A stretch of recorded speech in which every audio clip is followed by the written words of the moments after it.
Here's the old battery from the Subaru Forester. It's from 2019. Okay, so now it's 2024. That's about 5 years old. Hey, I got good life out of it, so I'm not going to complain. Here's the new battery. Watch the video, and I'm going to show you how to do it yourself and replace the battery. All right, guys. So this is a 2015 Subaru Forester, and I'm going to show you how to take out the 12-volt battery and put in a new one. I bought this off Costco just recently. It's got a manufacture date of 1/24. I bought it a while ago. I haven't used it yet.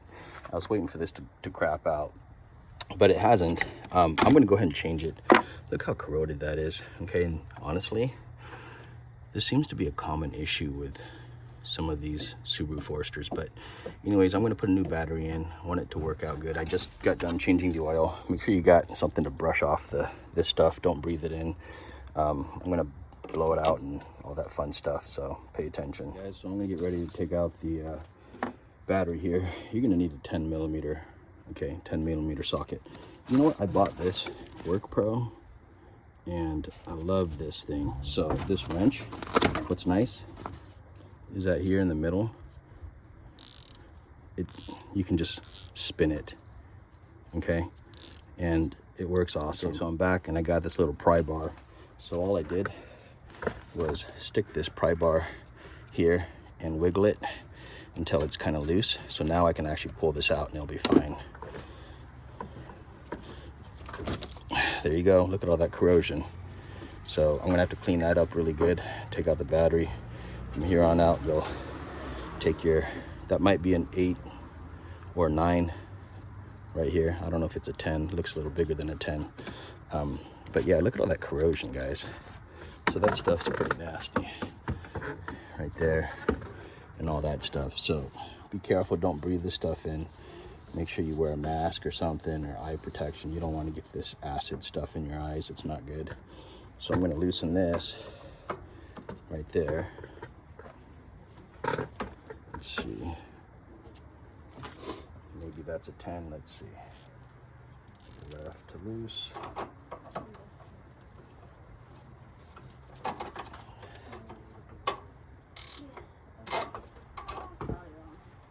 Actually, that's well, the 10's kind of working. I think it's more of a lean, so we'll do a 9. Let's see there. Yep, it's a 9. Roughly. Yeah, I think it's a 9. Anyways, it's working. You just want to loosen it up a little bit until you have enough wiggle room. Actually, it's a 10. I'm wrong.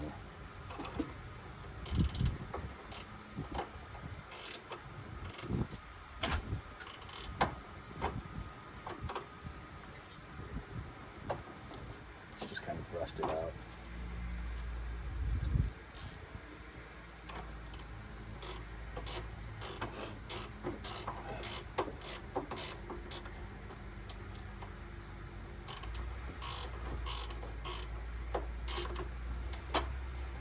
It's getting looser.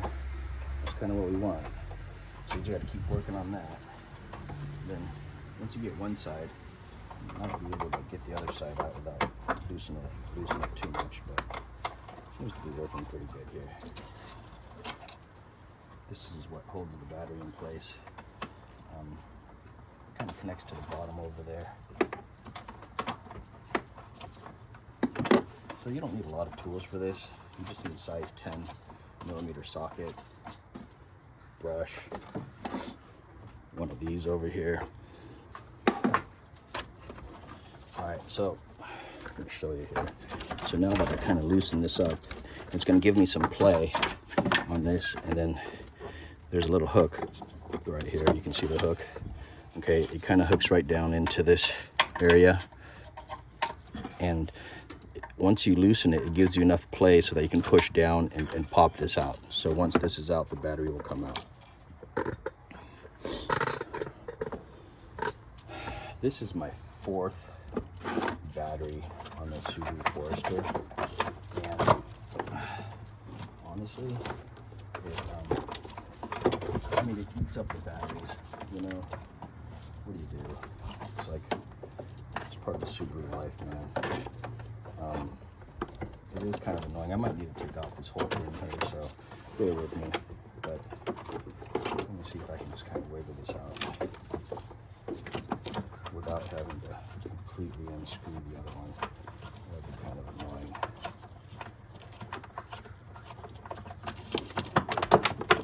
Okay. Alright, so this one came out. There she is. That was the most annoying part.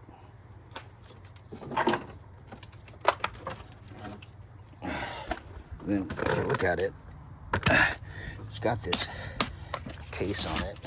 Slides right off. Clean that up.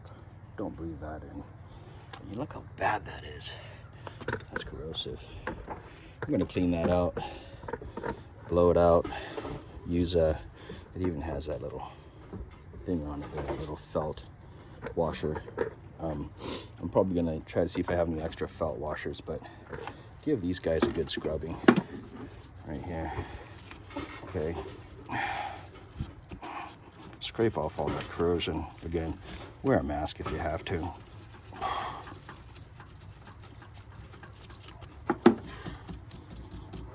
Don't be downwind of this stuff.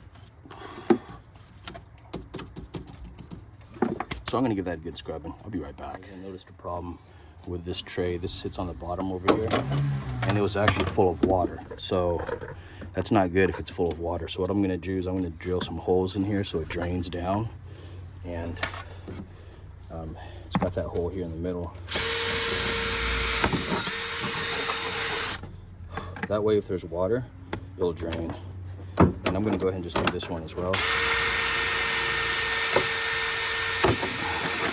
Because again, now this thing won't hold any water. So that's one thing I did notice when I did the battery.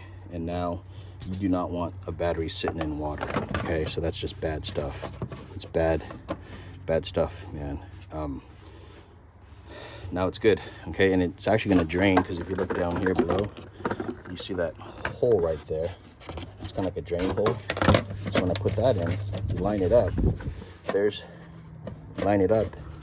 there's the hole. It's going to drain the water through. Okay, so might not be a bad idea to do that. That's what I'm going to do. So I kind of cleaned it out as much as I could.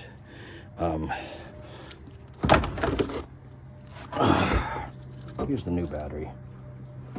Okay.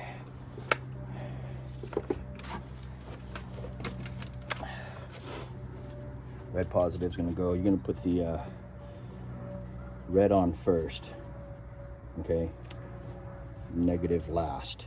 So that's the order you're going to want to put it on. And here's the cover.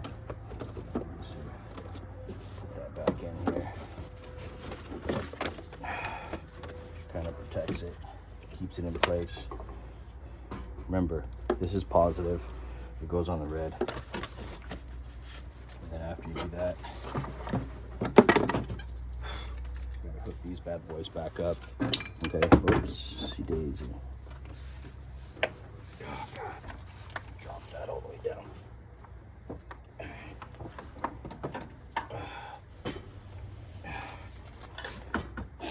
Good thing I was able to still reach. I gotta clean this up.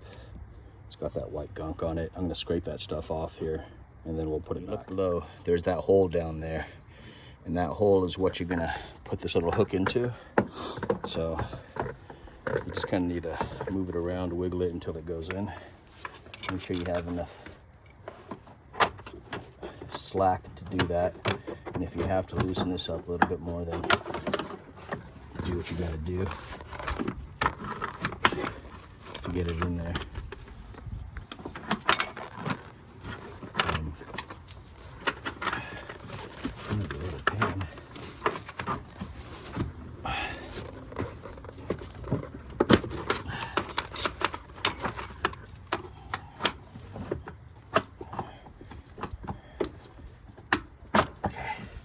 So if you look carefully, you'll see it's on that hook right there. Okay, so that's where the first one goes. That's probably the hardest one. Second one goes right over here on that white part right down there, that one. So that's the hole.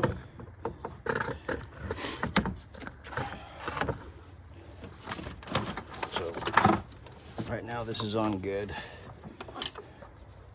You can take this, fish hook that into here, goes all the way down, slides down there, and it connects. Right, actually the hole is on the side, right there. Okay, so right over here is where the other hook goes. It kind of goes actually on the side, right there. There's a hole there. I don't know if you can see that, but it hooks right there at the side. And then you just tighten these down with a 10mm.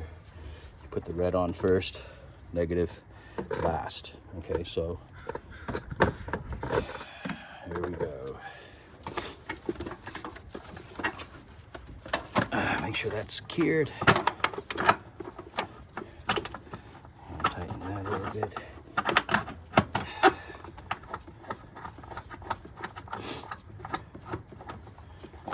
Right to tight.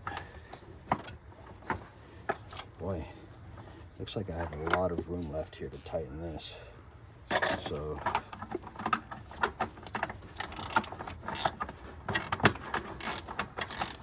this is where I like this kind of wrench to come into play, because I can just hold it and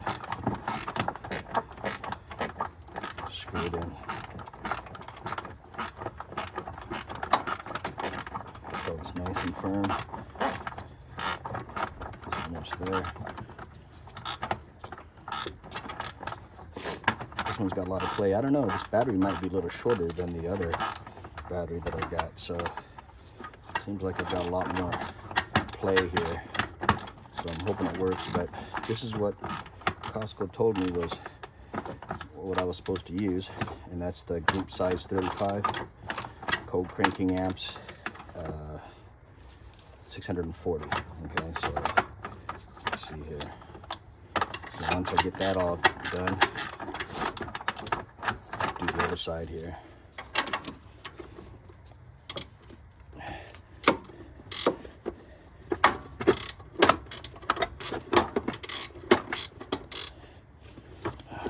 Pain.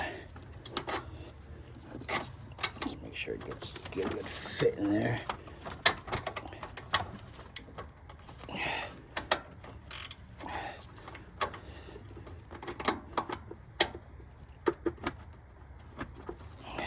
It's supposed to be a size 10.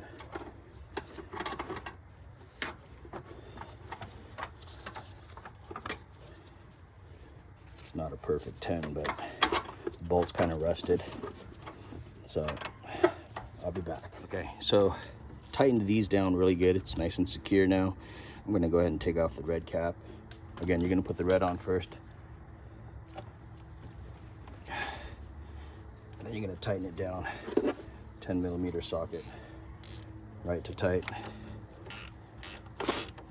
Oh, you know what? Shoot, I was going to put on my I have a little washer, fabric washer that I was going to throw on this real quick. Let me do that real quick. Whatever you do, just make sure you never touch.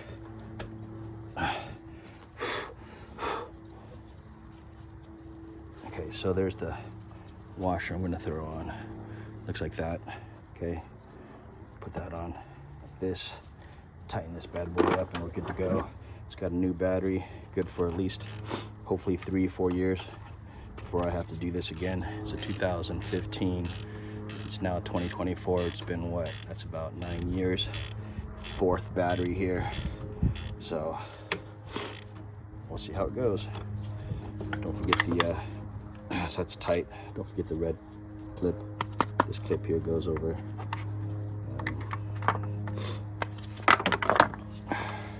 Goes on just like that. Okay. And then you're gonna get the black wire. You're gonna put that on. I tucked it all the way back here. Feed that through. Black wire is gonna go over here. You might get a little spark. Let's see if we get any sparks here. Nope, not much for sparks. So you want to make sure the black is on secure to the ground, And if that's unsecured, life is good. Okay, so again, the problem that I found when I took the battery out, there was water on the bottom of that tray, and you want to make sure that you don't have any water back there. So hopefully drilling those holes will fix it. And it doesn't sit in the water anymore. That's just kind of weird. I never washed the engine, but maybe from condensation or just water kicking up when you're driving in really wet weather, which it has been raining a lot here in the Pacific Northwest, up in Washington and Oregon. So you want to make sure this is nice and tight, and you're good to go. So just remember, when you're tightening up the red, when you're tightening that up, make sure you never tighten it at the same time and touch anything else. Okay, so you got to make sure that this thing just, put that on carefully. Don't make sure you touch anything negative, because then it'll create sparks and cause a short circuit and stuff like that. But that's how you do the battery thing, battery change out. And for the old battery, I'm going to repurpose it, and I'm going to use it for my solar shed. So I got some parts coming in. We got the Amazon Prime Black Friday sale going on right now, so I bought a solar panel and things like that. But anyways, that's all of it. So give it a thumbs up. So I just got done replacing the battery, even changed the oil in the Subaru. Now the problem is, when you replace the battery, sometimes your car drives funny from the beginning. Okay, you start it up, it dies on you. You're like, okay, what the hell happened? Did I do something wrong?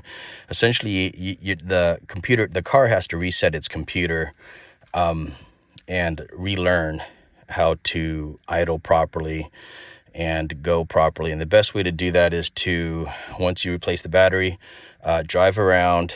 If it freaks you out because your car dies at a stop, that's because the computer needs to relearn itself. So try to be patient, drive around.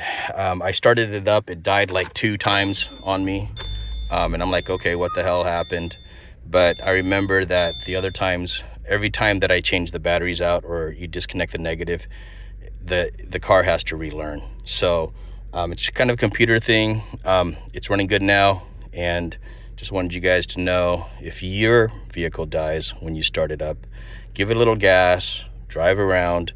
What you want to do is go about 40 to 60 miles per hour at a steady state for a while, and then let it drop down in RPM slowly all the way back down to like 10 miles per hour. Obviously, you're going to try to do that on a road that's not busy. But just wanted to share that with you. I'm at 154,000 miles now, and so far so good. I'm hoping that this vehicle will last, I hope it'll last at least 200,000 miles. I know that the wheel bearings and the lower control arms, those were some weak points, but those are all replaced around, I think, just over 100,000 miles, like 120,000 miles or something. So if I can get 200,000 miles out of this, or at least another 2 years, I'll be pretty happy. Next vehicle, that'll be to be determined. But honestly, I kind of love the Toyota 4Runners. Not the newest generation, but I like the previous generation, 2023, 2024, I believe, 2023, 2022 limited edition 4Runners. Those are all-wheel drive too, and who knows, I might get one of those. We'll see. Time will tell. Over and out.